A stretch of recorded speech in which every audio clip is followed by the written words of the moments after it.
Assalamualaikum warahmatullahi wabarakatuh. Saya Referisky Julianti dengan NIM C1C024059 akan menjelaskan materi tentang perhitungan PPNBM. Yang pertama, PPNBM keluaran. PPNBM keluaran dikenakan atas penyerahan barang kena pajak atau BKP yang tergolong mewah oleh pengusaha yang telah menghasilkan barang tersebut di dalam daerah pabean dalam rangka kegiatan usahanya, serta impor BKP mewah. Pengenaan dilakukan satu kali saja pada saat penyerahan pertama atau impor, dengan tarif minimal 10% hingga maksimal 200% dari dasar pengenaan seperti harga jual, penggantian, nilai impor, atau nilai ekspor.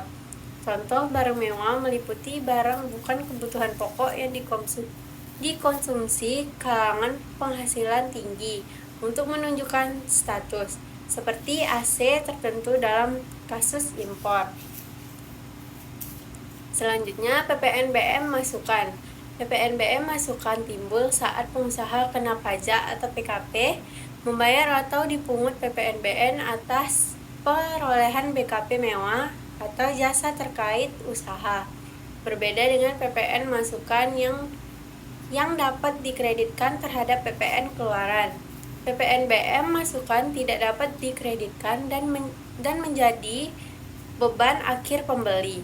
Namun, eksportir BKP mewah dapat restitusi PPNBM yang telah dibayar saat perolehan dengan tarif 0% atas ekspor.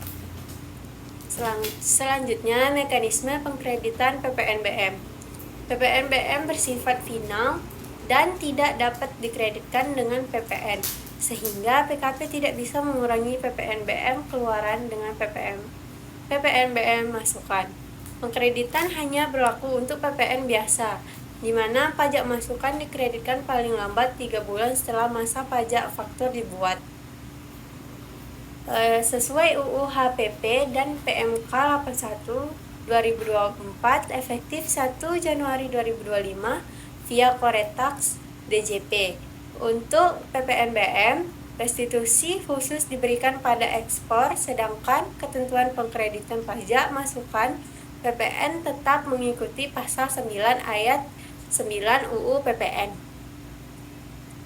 Selanjutnya, jenis barang kena PPNBM dan contohnya. Kendaraan bermotor mewah seperti mobil sport, SUV mewah.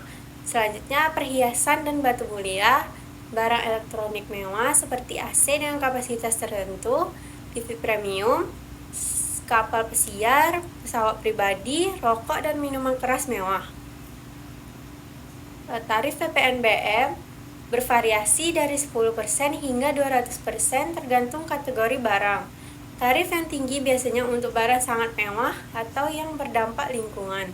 Contoh tarifnya, mobil biasa tarif 20%, mobil mewah sampai 125%, minuman keras hingga 150%.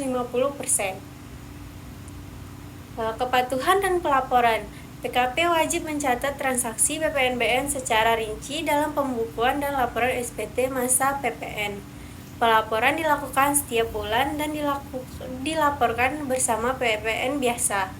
DJP menyediakan fitur pelaporan dan pembayaran PPNBM melalui sistem e-faktur yang terkoneksi dengan e-billing. Dampak dan kebijakan terkait. PPNBM sebagai instrumen untuk pengaturan konsumsi barang mewah, mengatur dampak sosial dan lingkungan. Kebijakan tarif PPNBM kadang disesuaikan oleh pemerintah untuk mengatur pasar dan memajukan industri lokal.